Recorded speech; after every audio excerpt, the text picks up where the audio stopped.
வணக்கம். இந்த வீடியோவில் நாம் என்ன பார்க்க போகிறோன்னா அறிவுரை.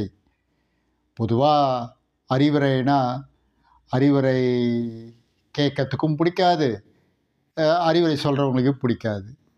வாங்க இந்த கதையில் என்ன நடக்குதுன்னு பார்க்கலாம். ஒரு ஊரில் ஒரு வியாபாரி இருந்தான். அவன் வியாபாரம் செஞ்சிட்டு இருந்தான். ஆனாலும் பெரிய முன்னேற்றமே எதுவும் இல்லை.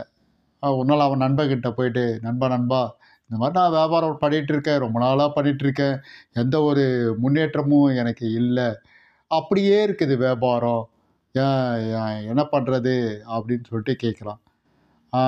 இந்த அந்த நண்பனுக்கு இவனை பற்றி தெரியும். அறிவுரை சொன்னால் சரியாக கேட்க மாட்டான்.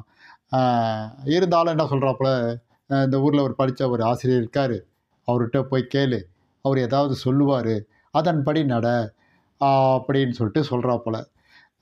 இவனுக்கு என்னடா அது பெரிய அறிவுரை, அவர் போய் கேட்டு என்னடா பண்ண போகிறோம். இருந்தாலும் சரி நம்ம போய் கேட்டு தான் பார்ப்போமே, அவர் என்ன தான் சொல்கிறாரு சொல்லிவிட்டு சரின்னு சொல்லிட்டு அந்த ஆசிரியரை இவன் பார்க்க போகிறான். அந்த ஆசிரியர் பார்க்க போகிறோன்னா அந்த ஆசிரியர் சொல்கிறாரு, ஆசிரியர்கிட்ட போய் சொன்னோன்னே சொல்கிறாப்புல. அப்போ அந்த ஆசிரியர் அறிவுரையெல்லாம் சொல்கிறாரு. அப்பா தம்பி, யாருக்கும் கடன் கொடுக்காத, கடன் கொடுத்தீங்கன்னா திருப்பி வாங்க முடியாது, வர தொகையை கொஞ்சம் கொஞ்சமாக சேர்த்து வை, அந்த தொகையை வச்சு வியாபாரத்தை முன்னேற்று அப்படின்னு சொல்லிட்டு சொல்கிறாப்புல. உடனே இவன்ல, சார் இதெல்லாம் எனக்கு தெரியாதா சார், இதை நீங்கள் சொல்லி தானே தெரியணும் அப்படின்னு சொல்லிட்டு அவர் சொல்கிற அறிவுரையை சரியாக கேட்கல. இது சாதாரண அறிவுரை, இது எனக்கு தெரியாதா, இதை நீங்கள் சொல்லி தான் எனக்கு தெரியணுமா அப்படின்னு சொல்லிட்டு சொல்கிறாப்புல.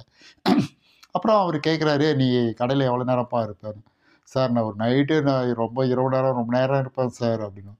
சரி உங்கள் வீடு எங்கன்னா, எங்கள் வீடு ரொம்ப தூரம் சார் அப்படின்னு சொல்லுவாங்க. சரி அப்போ இரவு நேரத்தில் எப்படிப்பா போவேன், ஒரே இருட்டாக இருக்குமே, நீங்கள் வச்சுருக்க கடை ஒரு ஊருக்கு ஒதுக்குப்புறமா இருக்குது அப்படின்னு. ஆமாம் சார், நான் ஒரு டார்ச் லைட் வச்சுருப்பேன், அது மூலமாக அடிச்சுட்டே போயிட்டே இருப்பேன் அப்படின்னு. அப்பா நீ டார்ச் லைட் அடிச்சுட்டு இருப்பியே, அவ்வளோ தூரத்தை எப்படிப்பா டார்ச் லைட் அந்த வெளிச்சத்துலேயே போவேன் அப்படின்னு சொல்லிட்டு கேட்குறா போல், அவளோட சின்ன வெளிச்சத்தில் அப்படின்னு சொல்லிட்டு கேட்குறா போல்.